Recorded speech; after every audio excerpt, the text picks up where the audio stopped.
Buenas, les habla el profe Gabriel. En esta primera parte de las lecciones del tema de turbomaquinaria, vamos a hablar principalmente de cuestiones como macro de los rotores principales que se encuentran en esta categoría y de cómo se describe su comportamiento en forma de curvas de operación. Esto es apenas una probadita, una introducción al tema, que es evidentemente muy grande, es muy complejo, muy extenso. En esta lección y en lecciones subsiguientes se trata apenas de algunos aspectos introductorios para que pues tengan alguna idea del montón de tópicos que se pueden cubrir con este campo del conocimiento, pero de ninguna manera intenta ser completo, ni mucho menos una descripción de los procedimientos de diseño o análisis de bombas y turbinas.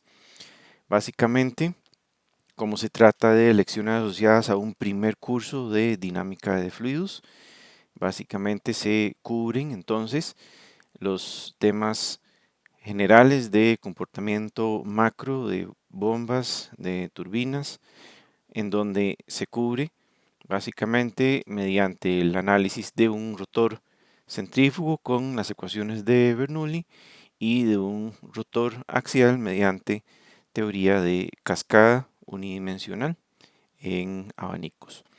Entonces, la razón de esto, la razón de que solo pueda ser introductorio, como he venido insistiendo desde el inicio de esta lección, es que es extremadamente complejo y amplio el tema. Vean solo la cantidad de categorías grandes de rotores, los impulsores, que tienen sus 4 categorías, cada uno con su teoría de diseño, teoría de operación y por supuesto todo lo que tiene que ver con su manufactura y su mantenimiento son también igualmente grandes. Eso por el lado de impulsores y por el lado de turbinas, pues lo mismo.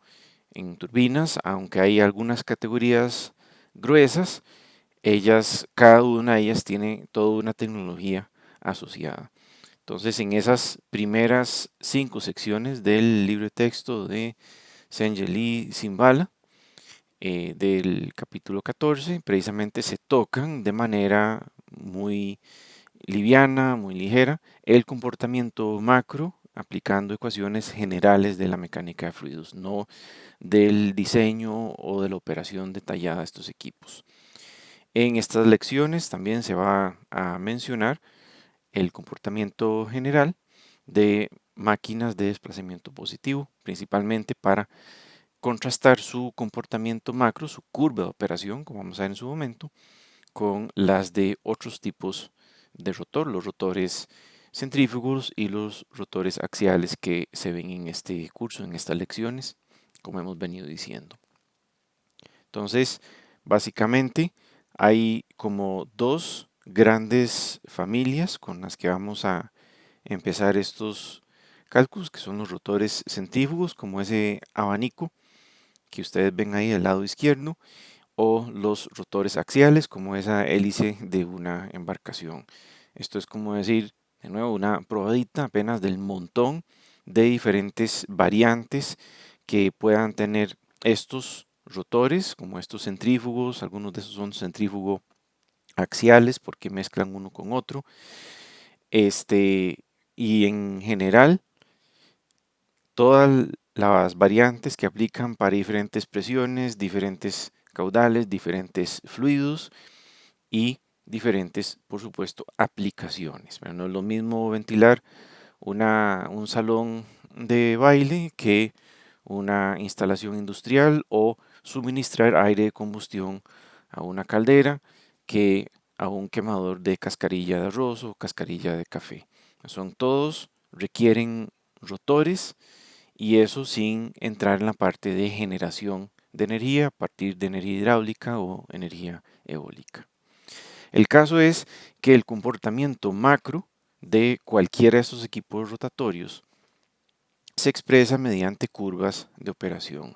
Entonces, en este caso, tomemos el caso básico de una bomba o de un ventilador que la información de catálogo viene muy poca información dimensional, si acaso del ancho y el radio, entre alguno que otro dato menor, pero sí detallan bien las curvas de operación. Y entonces, estas curvas de operación proveen primero de mediciones directas, no son tanto de un cálculo teórico, más bien provienen de datos experimentales, en donde básicamente dan cómo cambia el caudal en función de la ganancia de presión que hay entre la succión y la descarga de la máquina. Eso puede ser una bomba o un ventilador o bueno, en otros casos también las turbinas, pero en este caso limitándonos como al área de bombas y ventiladores, pues básicamente cómo varía el caudal como función de la caída de presión o la ganancia de presión que él está generando. Entonces, por lo general, tienen una tendencia como la que ustedes pueden ver en esa figura ilustrativa. Hay un punto de operación, el punto para el que esa máquina tiene su mayor eficiencia, que es a 100% de caudal, 100% de cabeza o de diferencia de presión de delta P.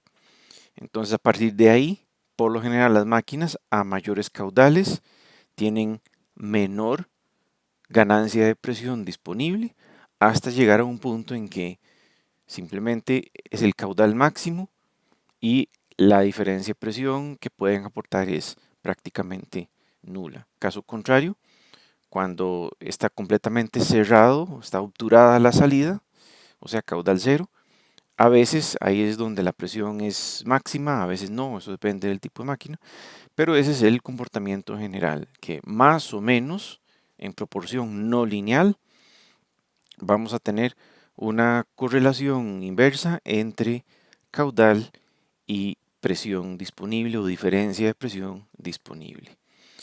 Esa forma que está ahí dibujada es de referencia, en realidad varía muchísimo con el tipo de rotor, igual que la geometría varía mucho, pues su rendimiento también.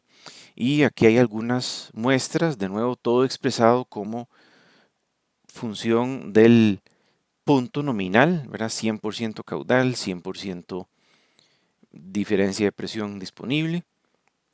Entonces, en realidad, los datos concretos, los kilopascales, los litros por pulgada cuadrada, los galones por minuto, los metros cúbicos por segundo, o lo que sea, todo eso pues cambia muchísimo con el tamaño y el diseño, pero la forma, esa es la que estamos tratando de contrastar aquí. Bueno, por eso está expresado de manera dimensional como porcentajes.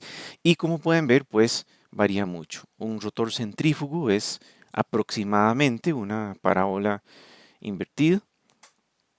En cambio, una hélice o un abanico de flujo axial, pues no, son más bien más parecidos a una curva de grado 3 o una curva de grado 4 aproximadamente. Y así, pues, como pueden ver, varía muchísimo el comportamiento caudal versus presión en sistemas de impulsión de fluido. Ahí pueden ver el caso extremo, una bomba de desplazamiento positivo, que es, en teoría, sería básicamente una línea vertical en 100, pero en la práctica más bien es una curva con una pendiente muy, muy pronunciada, como la que está dibujada ahí. Entonces, eso es como la morfología general. En realidad, las curvas de operación, como por ejemplo esta que se muestra acá de una bomba centrífuga, tienen pues obviamente una asociación a unos datos, a unas unidades y una forma pues mucho más descriptiva de las condiciones de operación reales. Como pueden ver en esta familia de curvas se refiere, por ejemplo, a que esos son diferentes diámetros de rotor, ¿verdad? De esas 6 curvas que ustedes ven ahí, con forma más o menos de parábola invertida. Ven que cada una ahí está asociada a un número, 7 pulgadas, 7.5 pulgadas, 8, 8.5, 9, 9.5. Cada uno son diámetros diferentes de rotores, todos ellos girando a 1750 revoluciones por minuto. Entonces ustedes pueden ver ahí directamente para cada uno de esos rotores la diferencia de presión como función del caudal, el caudal en galones por minuto y la diferencia de presión como columna de fluido equivalente. Por eso hablan de una cabeza total de fluido en pies en este caso. Entonces ahí está esa correlación para cada uno de esos diferentes rotores, para cada uno de esos 6 rotores y a esa velocidad de rotación. Cambia la velocidad de rotación, pues también van a cambiar esas curvas. Pero es una velocidad de rotación nominal, bastante convencional, por estar asociado a motores de 1800 revoluciones por minuto. También ahí aparecen potencias, las potencias absorbidas a diferentes puntos y por supuesto esos porcentajes que ustedes ven ahí, que parecen isolíneas, en realidad son eficiencias. Entonces vean que hay un punto de operación óptimo para cada uno de ellos, más o menos donde queda la máxima eficiencia. Por ejemplo, para el rotor de 9.5 pulgadas, la máxima eficiencia está muy cerca del 80% y ocurre más o menos como a 490 galones por minuto y cerca de 77, 78 pies de cabeza de agua, cabeza de presión.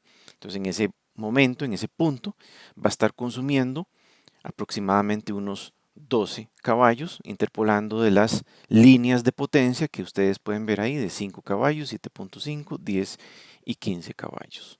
Entonces, como pueden ver, trae un montón de información y el último dato de interés que nos da esto es dónde se termina la curva. La curva en que cada una de esas 6 curvas llega a un punto de caudal máximo y ahí se corta. Eso básicamente quiere decir, de aquí en adelante, la bomba tiene una eficiencia demasiado baja, va a dar problemas de calentamiento, va a dar problemas de ruido, va a dar problemas de vibraciones, de turbulencia. Simplemente es explícitamente le están diciendo a uno, mejor no use ese rotor en ese ámbito porque va a tener problemas. Entonces ese es el último dato así de interés que dan esas curvas.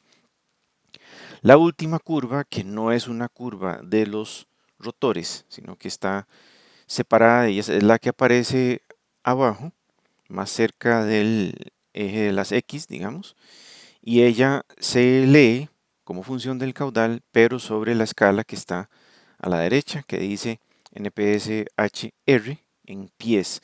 Eso es lo que se refiere es a un requisito, más bien, que es función del caudal, por supuesto, para esa familia de rotores, para esa familia de bombas.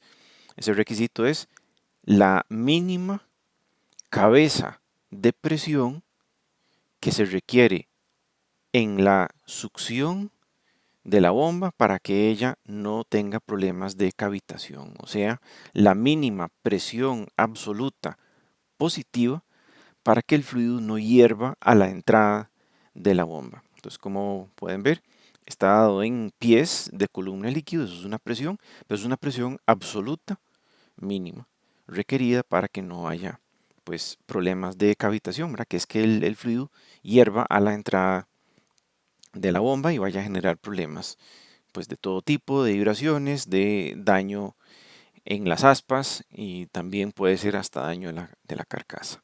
Entonces una presión positiva absoluta, no manométrica, presión positiva absoluta requerida a la entrada del rotor.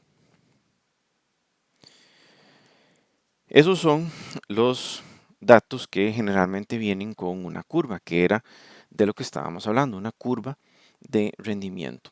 Entonces, en azul, volviendo a las curvas de rendimiento, tenemos esa muestra, digamos, de una curva de una turbomáquina y precisamente el propósito de una bomba, de un abanico, no es nada más existir, sino que ella está pensada para mover un fluido a través de un sistema de tuberías, para mover aire a través de unos ductos, para extraer aire de un galerón que necesitamos ventilar. O sea, ellos tienen una función de mover un fluido.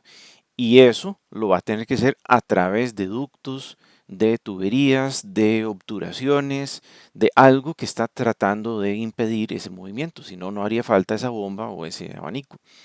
Entonces, como ustedes recuerdan del tema de flujo interno, que es la mayoría de los casos que tenemos asociado a bombas y muchísimos casos en ventiladores, necesitamos vencer una pérdida de presión por fricción. Y esa fricción va a ser dividida en dos orígenes principales. Una es fricción viscosa con las paredes de los ductos o las tuberías y la otra va a ser pérdidas por interacción con accesorios, ya sea una abertura, una malla, una válvula, simplemente accesorios, elementos que no son un segmento de ducto o de tubería. Entonces, como ustedes muy probablemente recuerden o conozcan de cursos anteriores o lecciones anteriores, precisamente esa pérdida va a ser proporcional al cuadrado de la velocidad lineal del flujo en la tubería o en el ducto en particular. Entonces, siendo así, se puede aproximar más o menos a como ustedes lo ven en esa ecuación, que esa pérdida que la bomba o el ventilador tiene que vencer va a estar dictada por esas constantes, el factor de fricción, la longitud, el diámetro hidráulico y la sumatoria de todos los factores K sub L, los factores de pérdida equivalente, K sub L del sistema. Multiplicado, por supuesto, velocidad al cuadrado, entre 2 por ρ. A veces hay una presión que hay que suplir al sistema, una presión positiva o una columna de fluido que hay que vencer. Entonces sí, puede ser que la bomba tenga que proveer todo eso. El caso es que vean como la pérdida de presión va a ser función de la velocidad y la velocidad multiplicada por el área va a ser en realidad el caudal. Entonces esta misma ecuación, viendo que FL, D y K sub L, así como ρ, son constantes en la mayoría de los sistemas, podríamos escribirlo no como función de la velocidad, sino como función de algo que es linealmente proporcional a la velocidad, que es el caudal. Entonces vean que podríamos poner esa pérdida como función no de la velocidad, sino como función del caudal. Entonces nosotros sabemos que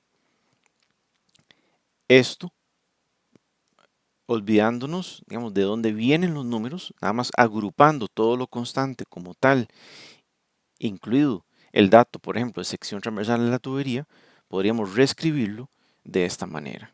Como que esa pérdida de presión va a ser proporcional a la velocidad, sí, pero a la velocidad multiplicada por el área, o sea, el caudal. Entonces, esa constante 1, esa C1, agrupa F, L, D, la sumatoria de los K sub L y la sección transversal de la tubería o del ducto. Entonces, la pérdida de presión del sistema, o sea, las tuberías o sistema de ventilación o lo que sea que requiere la presencia de la bomba o del abanico, va a tener básicamente esa forma.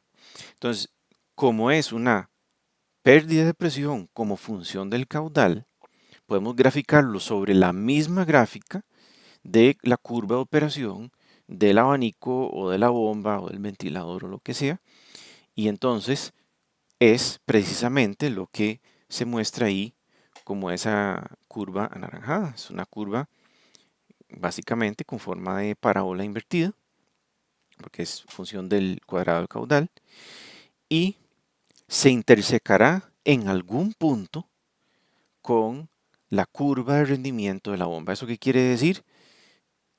Que en ese punto, si uno conecta esa bomba a ese sistema de tuberías, va a llegar a ese caudal y esa presión. Eso no necesariamente es lo que uno quiere o lo que uno necesita. Nada más quiere decir que esa es la solución de ese sistema de dos ecuaciones.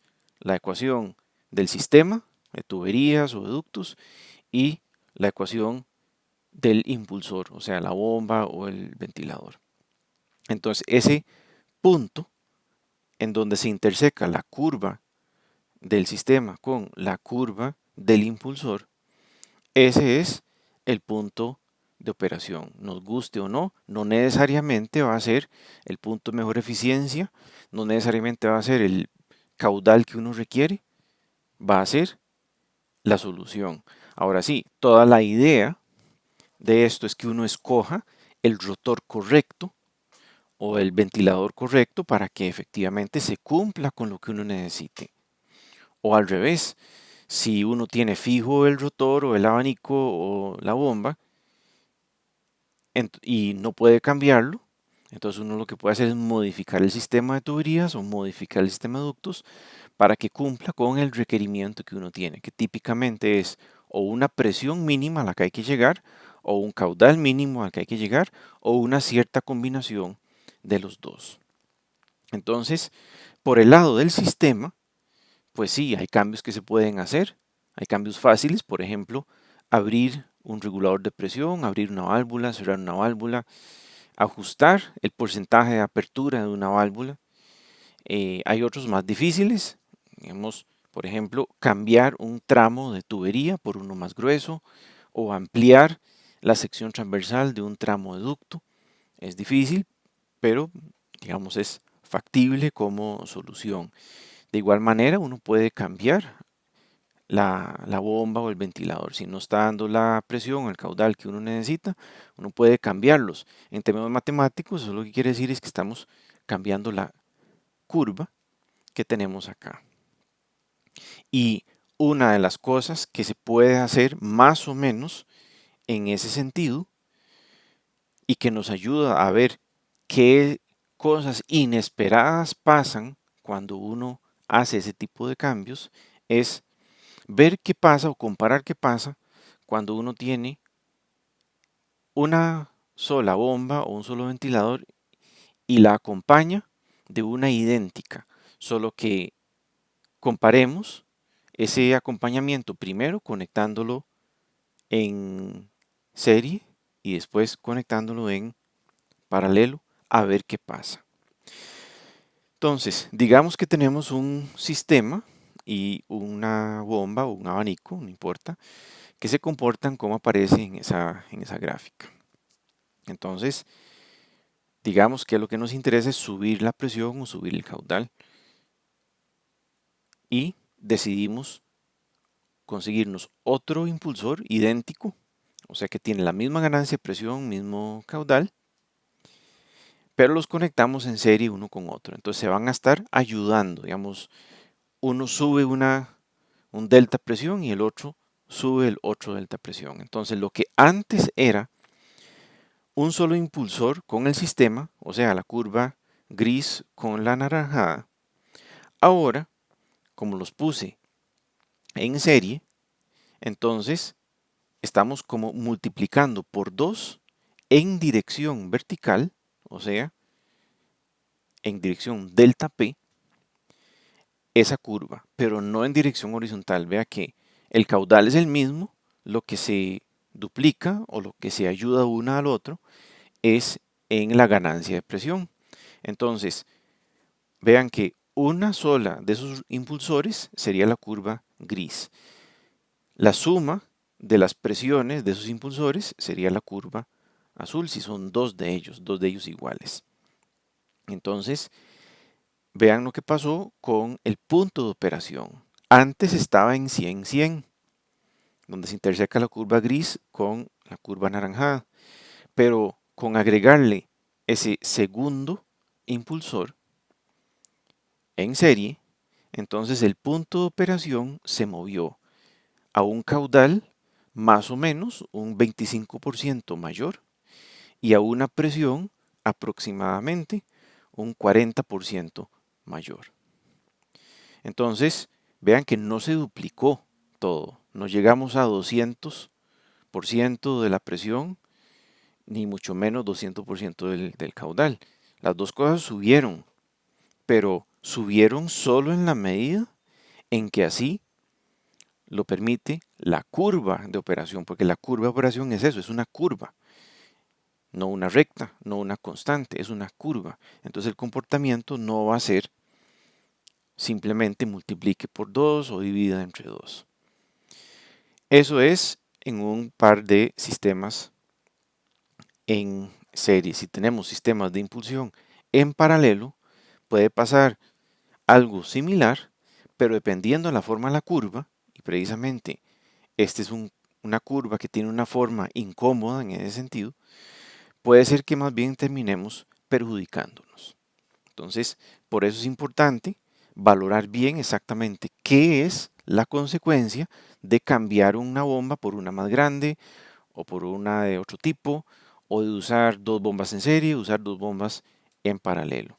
Precisamente aquí tenemos ese caso. Vean que si las ponemos en paralelo, el aumento de presión va a ser el mismo, porque cada una de ellas solo puede aumentar lo que ella está previsto para hacer al caudal nominal. Pero el caudal se suma, los dos caudales se suman. No importa si son iguales o diferentes, si los dos impulsores son diferentes, entonces no vale, pero si son iguales, impulsores y operan a la misma velocidad y todo, entonces los dos caudales van a ser iguales. Eso es lo que se está tratando de escribir en la gráfica. Vean que la presión para todos los datos es la misma, lo que se duplica es el caudal, o sea, multiplicamos por 2 solo en coordenada X, no en coordenada Y, al revés que lo que hicimos en el caso pasado cuando teníamos los dos sistemas impulsores en serie, cuando las bombas o los ventiladores en serie, aquí están en paralelo. Entonces, a veces en paralelo efectivamente se aumenta el caudal, pero a veces no. Y este es un caso en donde eso no ocurrió. Vean, cuando teníamos la curva gris es un solo impulsor. Entonces estamos en 100%, 100%. Pero cuando tenemos los dos en paralelo, a pesar de que nos dicen que el caudal total va a ser la suma de los caudales, vean que cuando están los dos en paralelo, más bien que la curva azul, los dos en paralelo, más bien el caudal se redujo, el punto de operación se volvió básicamente 80% del caudal y 80% de la presión. Entonces, esto es intuitivamente contradictorio. Uno dice, ¿cómo puede ser posible que si tengo dos bombas en donde los caudales se suman, en lugar de una sola, más bien se me caiga la presión y se me caiga el caudal? Imposible. No, si es posible, depende de la forma de la curva. Si fuera una curva siempre decreciente, ese sería el caso. Pero si no, si es una curva como estas, que a veces es decreciente, a veces es creciente, y si hay ventiladores que se comportan así y algunas bombas que se comportan así, más bien el hecho de que tengamos una suma de caudales no quiere decir que vamos a igualar el caudal original.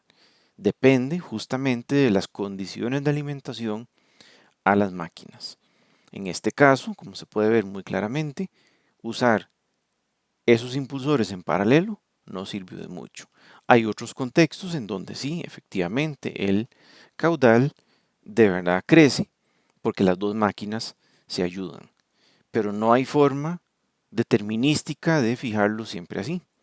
Eso es algo que dependerá exclusivamente de la forma de la curva de los impulsores, de las bombas o los ventiladores y de cómo interactúan con la ecuación del sistema.